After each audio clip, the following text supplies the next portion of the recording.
Sometimes your cast-on can serve as the only hem. Today I am swatching for a summer cotton top, and we're going to do that. This is a contrasting cotton yarn to the main yarn. I've just measured across. You need about 4 times the width of the knitting to do this properly, and now I am doubling the yarn, so it's really 8 times. And I'm chain stitching around the needle shank in the usual way for a chain stitched cast on.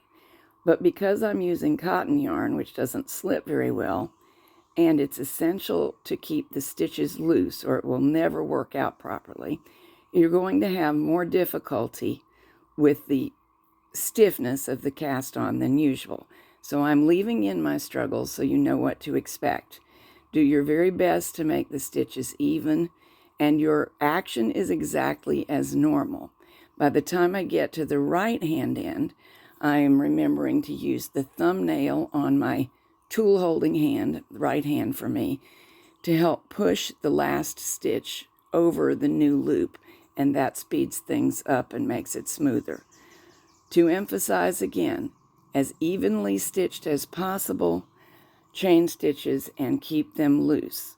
What we've done here is created a situation that the carriage would have a lot of difficulty in knitting. So following such a cast on, especially in cotton yarn, I almost always knit the first row by hand, working from left to right with my carriage at the right, so that as soon as I'm across, I can thread the working yarn into the carriage, and from here on it won't have any trouble proceeding. Of course, you want to keep these stitches as even as possible so it will look the same way it would have looked if the carriage did do the knitting. And it's not as tricky as it sounds. Just periodically press all the needles back to make sure that you've got an even line of stitches.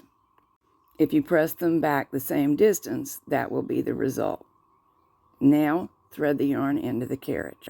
The top for which I am swatching is going to get an easy lace treatment, but I'm going to show you that in detail in another movie and gloss over the setup for it here. I'm going to knit my cotton yarn very loose for 2 reasons.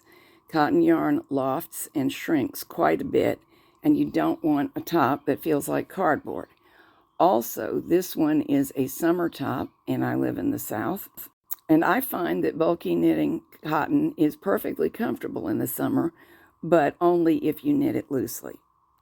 So I do like to use a weighted comb even on a machine that doesn't require it all the time. And it's a smart idea to have your carriage and bed well lubricated before you begin.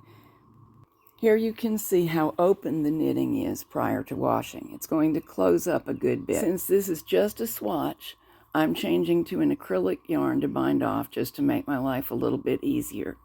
Here's the swatch before washing and drying. It's directly off of the machine in this photo. Note that the cast on, which is here, is barely rolling now. Just the faintest little hint. You may wonder why this works.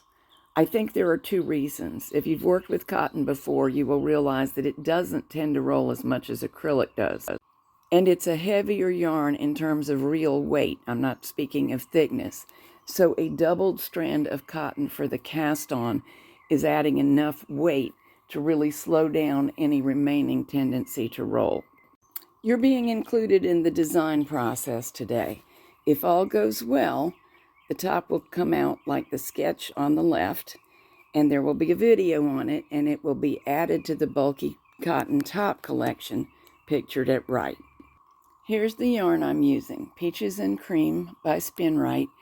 It's a number 4, otherwise known as worsted weight, 100% cotton yarn.